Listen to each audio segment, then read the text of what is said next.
So we were talking a little bit about end of year. As everybody can see, we're experiencing the Christmas season. for those folks who don't know what they're looking at behind you, describe it to them. Rockefeller Center. That's right. How many times did you fall on that ice as a kid? Oh, I don't think I could count the number of times that I've fallen in that ice, but I used to skate there, and there was a skating rink on Central Park. Yes, Central Park skating rink. Yep, as well. This is going to sound disgusting, but I can remember very clearly as a kid going ice skating, and something about going around in a circle like that, right, over and over again, washed down with hot chocolate and popcorn, that made me feel very, very ill. But always a lot of fun. New York in the holiday season is one of the best times to be there. You know, I mean, and you can just look at, you know, your wonderful background there and all the fun. But it is cold. It is cold, but you know, I think all the lights and all that for me has always been wow. For Christmas season is fantastic in New York City. But anyway, that's my background for today. And let's talk a little bit about the rest of the year, or actually what we've done the past 12 months. Yeah. You know, I don't know about you, but I mean, usually for me around this time of the year, I usually just look back into what have I done for the last 12 months? Year's gone. You know, I like to reassess or look into my life and say, okay, what have I learned? What have I achieved? If anything at all. And I'm going to pull in a particular subject you and I were talking about, which is OKRs. Again. Objectives and key results. Again. You know, we were just talking about what it means, and what it is a little bit of the breakdown of activity at a very tangible point on a daily basis, right? So I'll give you something specific. I mean, so this year, on a personal basis, I wanted to regain a little bit of the athleticism that I had when I was younger. How many injuries later are we talking? So during the whole, so I made a plan to get to a level of hopefully, a reachable level of benching 300 pounds. Wow. I know. I was like, yeah, right. Well, that's my wife said too. But so we're the 17th. So we're within about a couple of weeks or so. The end of the year. I've only been able to get 275. Okay. Not quite there. And the reason I mentioned that is because similar to the OKR, it's supposed to be an ambitious goal. Right. But not necessarily achievable, but at the same time, reachable.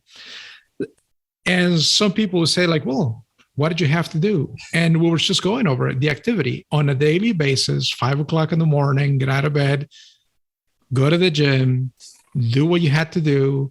You had some days off, make up the training, proper eating. It's a routine. Mm-hmm. And you can't skip for 3 or 4 months and then go like, okay, I need to go back into it again and try to regain that. It's like farmers used to do this in the early days, right? Hey, listen, if you don't do the work, you're not going to be able to get, whatever you were hoping for. That's right.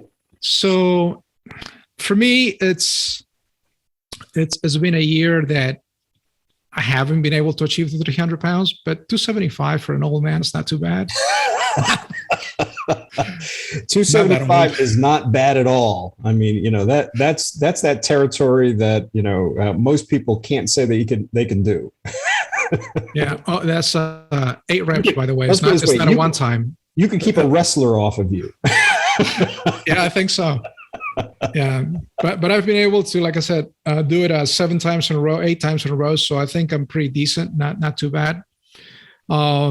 But going back to the OKRs and this time of the year, Carlos, for me, I don't know if you're familiar with Clayton Christensen. He was a Harvard professor. I think he passed away a while ago.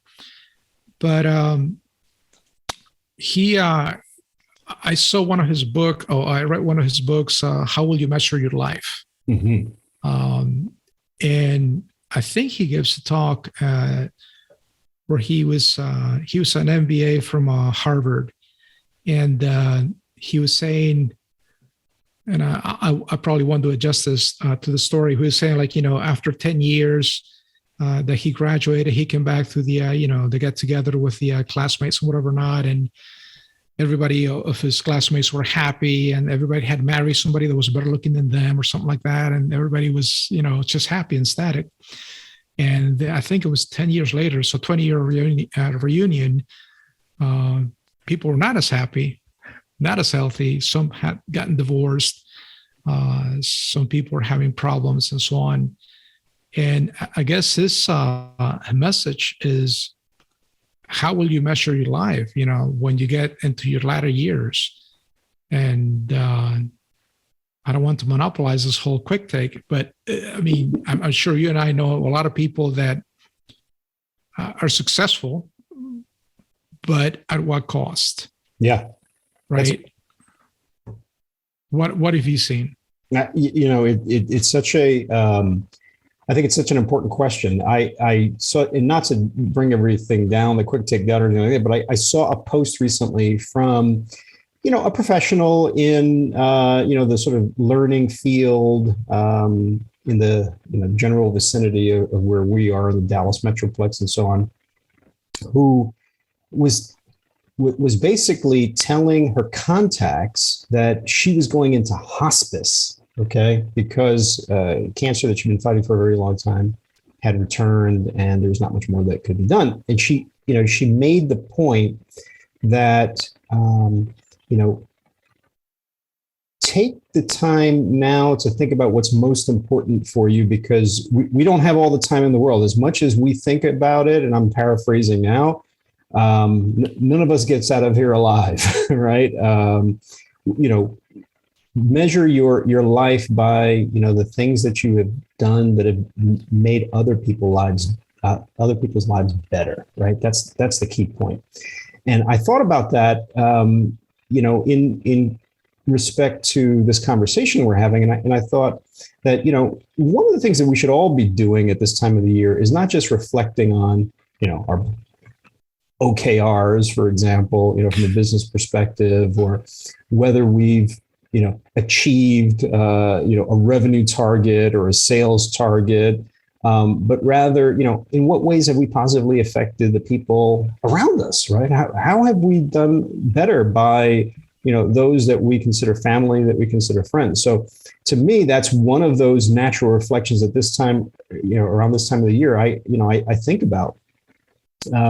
I don't know if that makes me a sap. I don't know if that makes me, too human, if you will. But I really do think about it. And I think as you progress in your career, and the more people that you meet and get to work with and, derive benefit from, it makes you just more sensitive to it. It makes you sensitive to the idea that, we come here onto this, wonderful planet, and we leave an impression. And the question is it going to be a positive impression or a negative impression? Are people going to be better off because of the experience of knowing us, or are they going to be worse off? So that's certainly one of the things that I think about. What else? So we've talked about whether we can bench 300. No. KRs and death. What else do you reflect on at this time of the year? Yeah, I think as years go by, that goal is less and less likely for me anyway. The 300 pounds. No, but I think you mentioned something really important, and I don't know. I don't believe that as we get older, you sound like a sap or something like that. I think we get wiser, and the wisdom comes that we realize finally that it's about relationships. Mm. It's not just about the technical, knowledge, wisdom you have, and whatever or not. You get to the level of a C-suite, and you realize you've got to manage an organization or a business, a team, whatever, and you can't do it by yourself. Mm-hmm. You rely on other people. Yeah. And how you build those relationships whether it is directly, indirectly, matters, right? It really matters. And it's something, to your point, that we need to not just reflect upon once a year, but throughout our lives, because I think that makes a huge difference, especially if you want to be an exemplary leader. No man or woman is an island, whether they like to believe it or not. Doesn't happen. You have to be able to consider others and have empathy and, make time for them. Yeah, absolutely. Speaking of which, so, we're in that holiday season. What are some of the things that you're looking forward to during the holiday season? Well, other than the reflecting piece of it, celebrating, of course, the holiday and the reason why, it's something that is dear to my heart. Spending time with the family where possible, as much as possible. Sometimes, as kids get older, they move away and traveling is not as easy as they used to, but at the very least, we could do it virtually, right? Okay. That is always an option. Could you imagine having to dealt with this situation, whether it is COVID or stuff like that, 20, 30 years ago, no internet, no video? It would be heartbreaking. Yeah. Well, the only thing more heartbreaking than a virtual Christmas for me would be one that is missing some of the things that we love to do. I mean, obviously, family and friends is a must. Food is a must. We're looking forward to saying goodbye to our diets, our careful presentation of our physical selves, right? We're going to loosen up the belt and we're going to eat and drink like nobody's business. That's what we're going to do around here. Oh, buddy, I say goodbye to the diet back in Thanksgiving. which it almost puts into context why it is that there are these New Year's resolutions, or at least one part of those New Year's resolutions, right, is about losing that weight. So you would start off by talking around the 275. So moving into 2022, are you going to get to 300, or is it a totally new goal? Totally new OKR, I should say. I think it'll be the OKR for that perspective is going to be a continuity. I like working out. It's just what I like doing. It releases a lot of stress, releases a lot of energy. And it's just I feel better with it.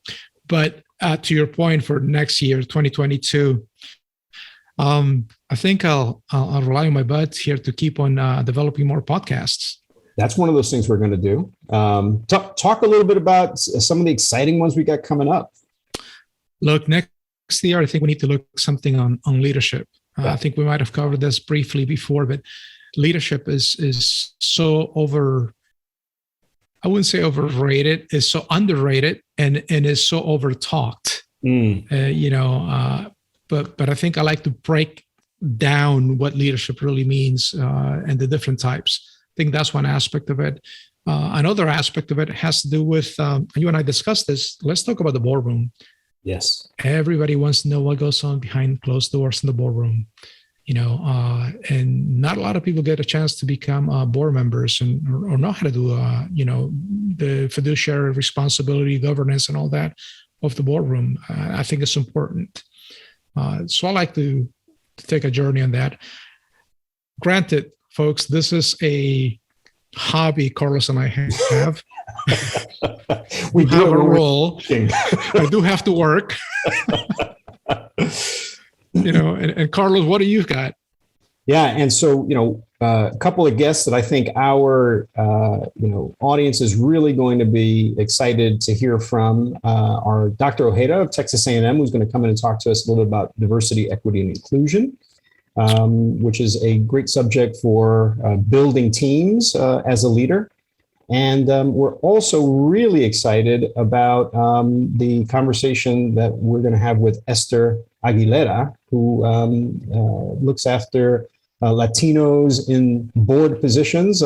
She's in an organization that really is trying to drive the numbers up. She had some fascinating statistics that she's shared with us, and I think people will be quite interested in what she has to say about board work in general and specifically representation on board. So that's two guests that we're especially excited about in the coming weeks.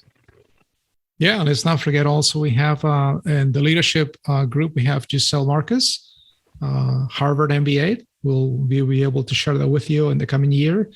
So yeah, we have a few things lined up and look forward to it. But for now, let's say thank you for your attention, for watching. Like, comment, subscribe. Let us know what topics you want us to cover. In the meantime, wishing you a great holiday season. Merry Christmas, whatever holiday you celebrate. Hope you do it in safety, health, and accompanied by your loved ones. Until then, Carlos. Be good. And do good. Take care.